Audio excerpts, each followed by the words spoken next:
Assalamualaikum warahmatullahi wabarakatuh. Saya akan menjelaskan dan menjawab pertanyaan nomor 5 tugas tutorial 2 tentang produk pengembangan kurikulum sebelum dan sesudah Undang-Undang Nomor 20 Tahun 2003 tentang Sistem Pendidikan Nasional.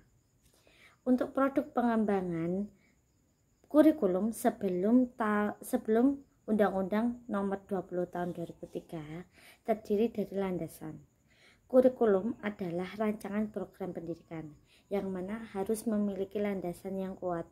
Nah, untuk kurikulum ini sebelumnya memiliki landasan yaitu dari Undang-Undang Nomor 2 Tahun 1989, yaitu yang berbunyi mencerdaskan kehidupan bangsa dan mengembangkan manusia Indonesia seutuhnya, yaitu manusia yang beriman dan bertakwa kepada Tuhan Yang Maha Esa dan berbudi pekerti yang luhur, memiliki pengetahuan dan keterampilan, kesehatan jasmani dan rohani, kepribadian yang mantap dan mandiri, serta tanggung jawab kemasyarakatan dan kebangsaan.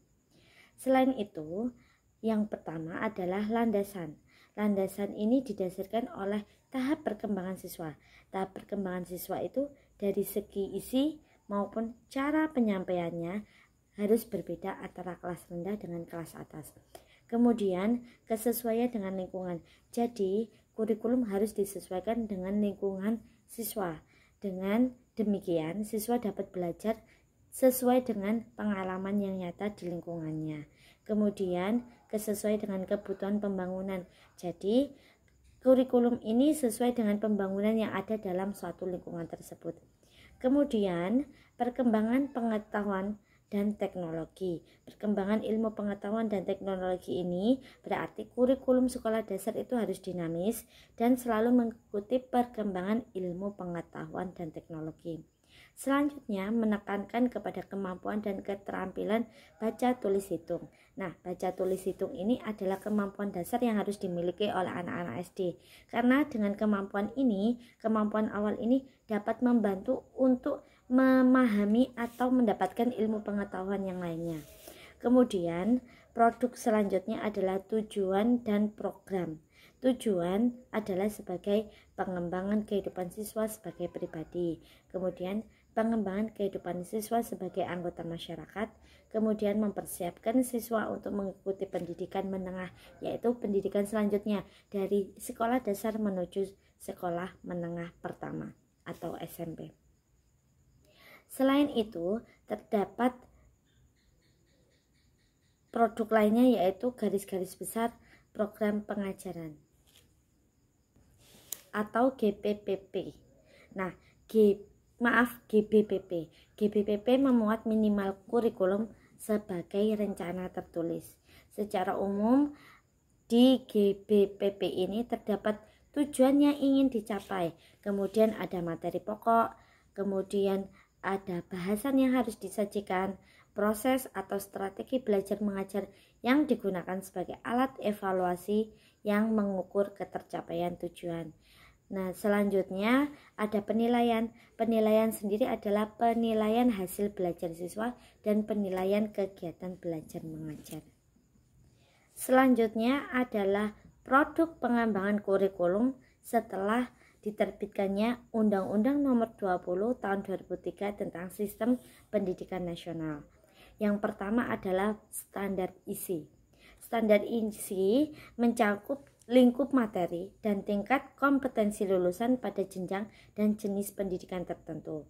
Nah, dari standar isi ini memuat 4 hal, yaitu kerangka dasar, kemudian beban belajar siswa, kemudian ada kurikulum tingkat satuan pendidikan atau KTSP, selanjutnya ada kalender pendidikan. Untuk selanjutnya, produk selanjutnya adalah standar kompetensi lulusan. Mencakup lingkup materi dan tingkat kompetensi untuk mencapai kompetensi lulusan pada jenjang dan jenis pendidikan tertentu, serta digunakan sebagai pedoman penilaian dalam penentuan kelulusan siswa dari satuan pendidikan. Ini digunakan untuk sebagai acuan untuk melanjutkan kepada jenjang pendidikan berikutnya. Meliputi ada sikap, pengetahuan, dan juga keterampilan. Selanjutnya, produk pengembangannya setelah adanya UU nomor 20 tahun 2003, yaitu standar proses. Standar proses, saya ulangi lagi, standar proses adalah yang berkaitan dengan proses pembelajaran pada satuan pendidikan yang diselenggarakan secara interaktif, inspiratif, menyenangkan, menantang, memotivasi siswa untuk berpartisipasi aktif. Standar proses mencakup 4 hal, yaitu perencanaan proses pembelajaran yang berada dengan menggunakan RPP. Selanjutnya, pelaksanaan proses pembelajaran, kemudian penilaian hasil pembelajaran, kemudian ada pengawasan proses pembelajaran. Untuk produk selanjutnya, produk terakhir adalah standar penilaian pendidikan, berkaitan dengan mekanisme, prosedur, dan instrumen penilaian hasil belajar siswa, terdiri dari penilaian hasil belajar oleh pendidik, satuan pendidikan, dan juga pemerintah.